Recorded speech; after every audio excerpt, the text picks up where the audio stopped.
Hi, I'm sure that at some point in time you have wondered as to why you are not scoring as much as you would have expected to come the DILR section.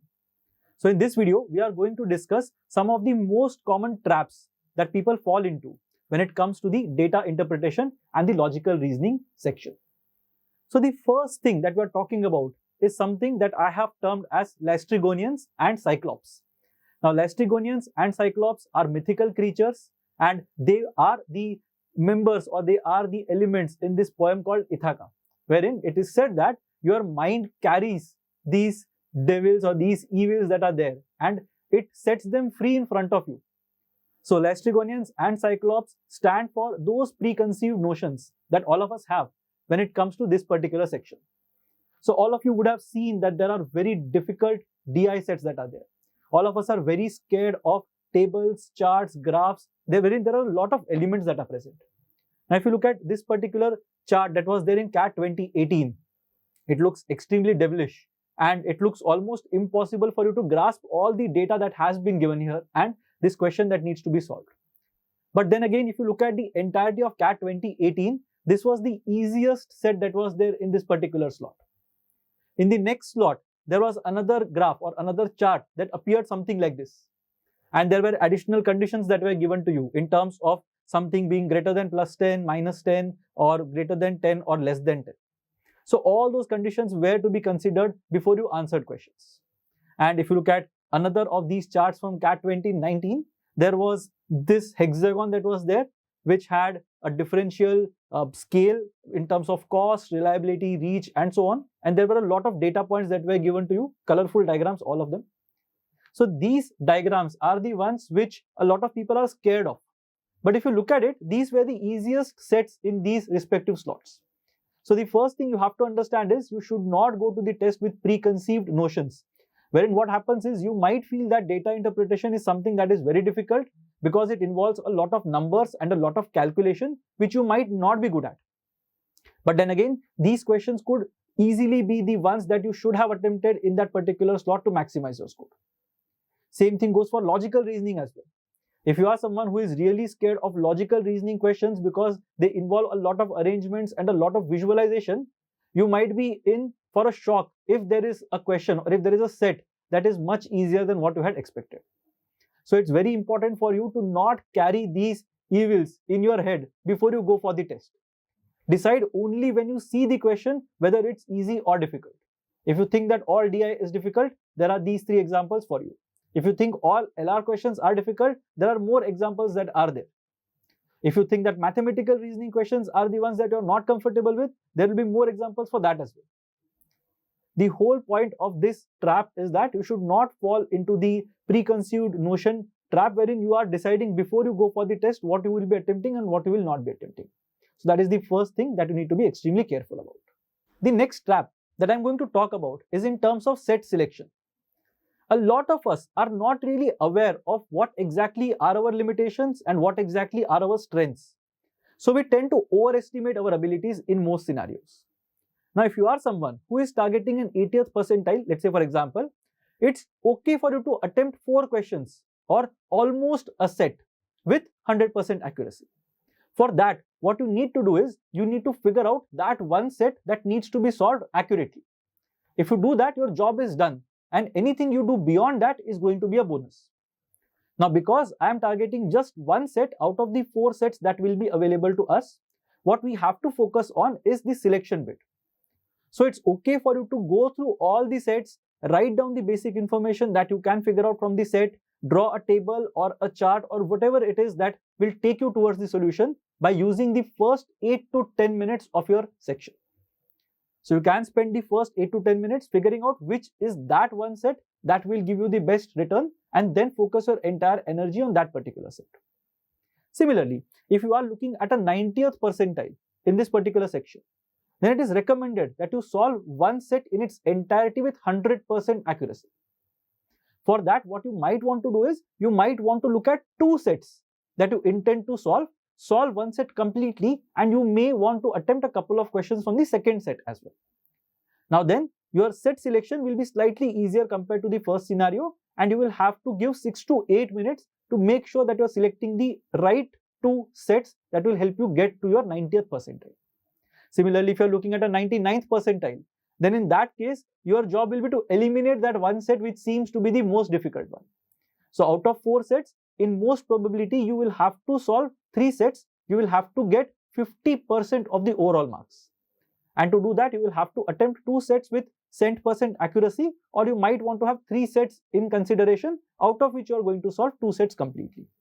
But then again, you will have to spend the first 4 to 5 minutes going through your entire section and figuring out which are the sets that make the most sense to you. So that is the entire thing about set selection. Now, selecting the sets need not be on qualitative parameters or need not be on the basis of preconceived notions like we had seen earlier. They need to be based on solid quantifiable parameters, meaning that you should be able to assign a numerical value to each set so that you are able to figure out which one is the one that is the easier one and which one is the one that deserves to be left alone. So there are 3 parameters which we generally ask people to consider when they are shortlisting sets to be solved during the CAT. The first parameter is familiarity. If a set is extremely familiar to you, give it 3 points. If it is somewhat familiar, 2 points. Not familiar at 1 point. The second bit is in terms of the data that has been provided to you. If there is a lot of plug-in data that is made available to you, wherein you just have to create a skeleton and you will be able to plug in values into the cells that you would have made, then it counts as an easier set. Now, if all the conditions are plug-in in nature, then you will give it 3 points. If there are some conditions that are plug-in, but the other conditions are deductive, let's say for example, then we will give it 2 points. Deductive conditions are the ones wherein there is no absolute data given to you. Someone is taller than someone else. Someone scored 2 marks more than someone else in some subject. All these are deductive conditions. If there are a lot of deductive conditions that have been given to you, then you will give it a 1 point. Similarly, the third parameter on which you can judge a set will be the nature of the questions that are there. Now, the questions will tell you a lot about what is going to happen when you are solving a particular set. If the questions expect you to have one answer, then you know that there is going to be one final condition that will be available to you to answer these questions, which means that all the elements that you will have will fit in properly into one diagram or one chart or one table, and you will have all other possibilities eliminated. And that makes your job a lot easier. So in this case, if all the questions are direct in nature, wherein you are expected to give one answer, then you will give 4 points to this particular set. If not, then it will become 3, 2, 1, depending on how many questions are there that are of the closed type. Closed type questions will encourage you to solve that particular set. Open questions, on the other hand, will discourage you from solving a particular set. Now, once you have rated these sets on these 3 parameters, you are free to choose which set is the one that you will be going for at the very beginning of your section. The third trap is answering something which is not required. So whenever we see a puzzle or whenever we see a table, the first instinct that we have is to fill everything up, have all the data on hand, and then try to attempt the questions. However, at the CAT, you will see it very frequently that you are not expected to solve the entire thing before you start answering questions. You can look at this particular question that we have from one of the past CATs. So if you look at this entire thing, there are 3 types of crimes that have been defined. So IPC crimes, SLL crimes, and other crimes. And there are some numbers that have been shown to you in the form of a bar graph. If you look at another table from the same set, you will have the rankings in terms of where these particular states are when it comes to the IPC crimes, SLL crimes, and other crimes.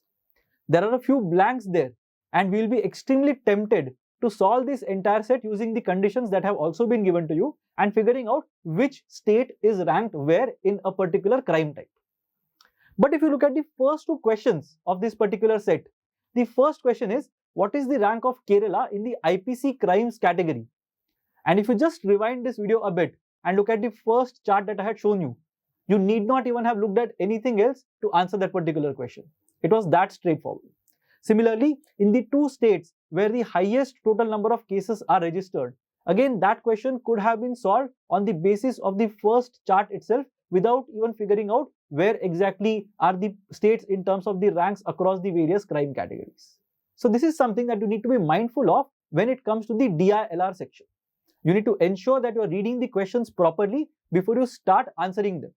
And that's why before you start solving the set, have a look at the questions, see what exactly is expected of you, and only then try cracking the particular set. The next trap that we are talking about is thinking without writing.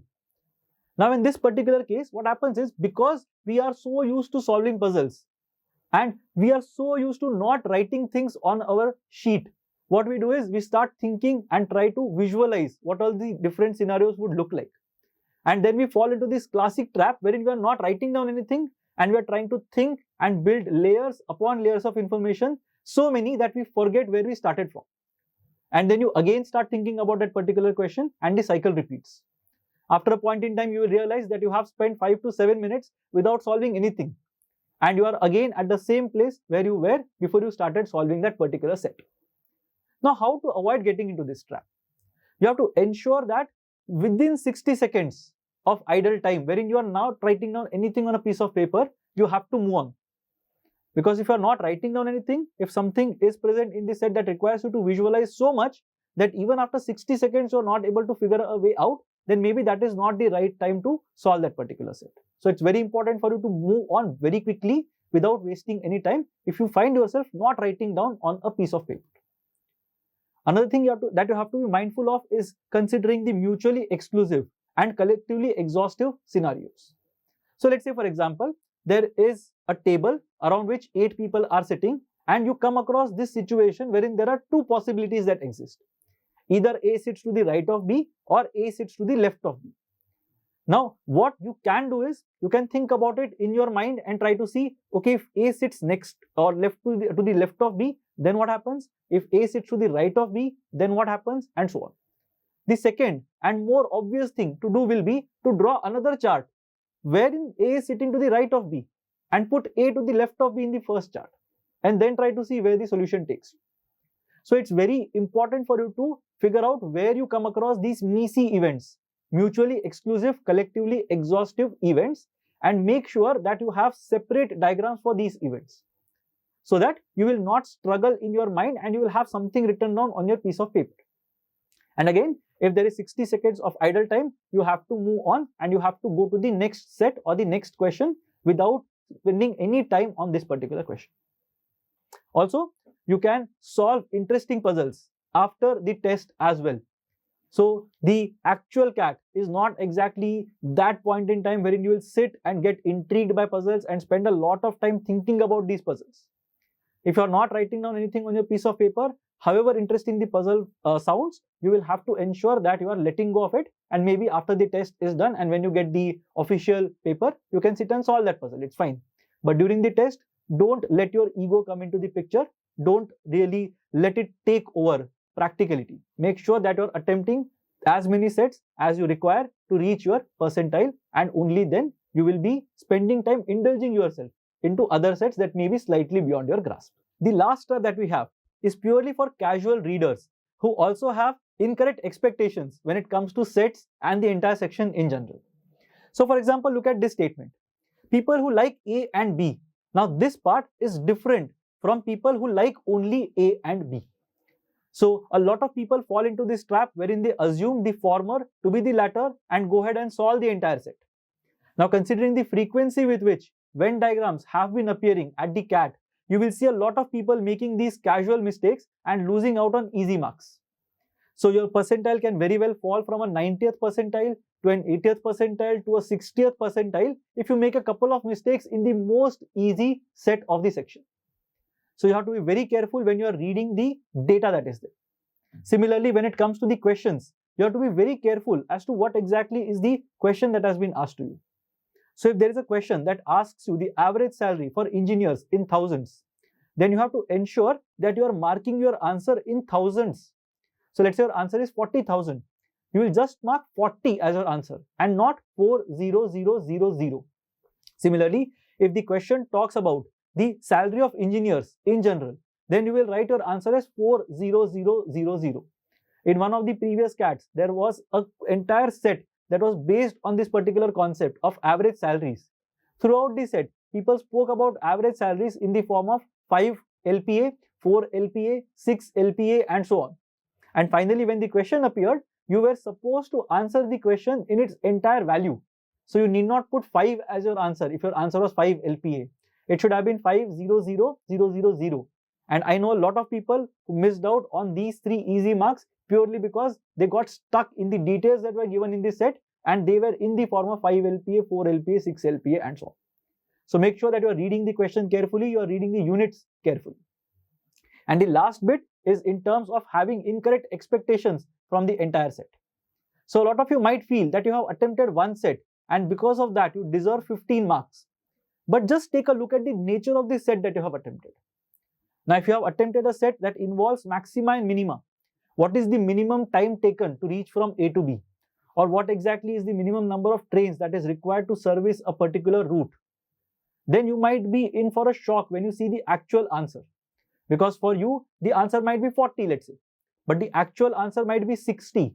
And because of this incorrect expectancy, your score would have fallen by 3 marks or 4 marks if it is an MCQ question. So that is where you have to be careful. You have to manage your expectancy very well. So if you are attempting a low probability question wherein the risk of getting the correct answer or the risk of getting an answer wrong is very high, in that cases, you have to ensure that you are solving more questions to accommodate the marks that you might lose because of that risk taking.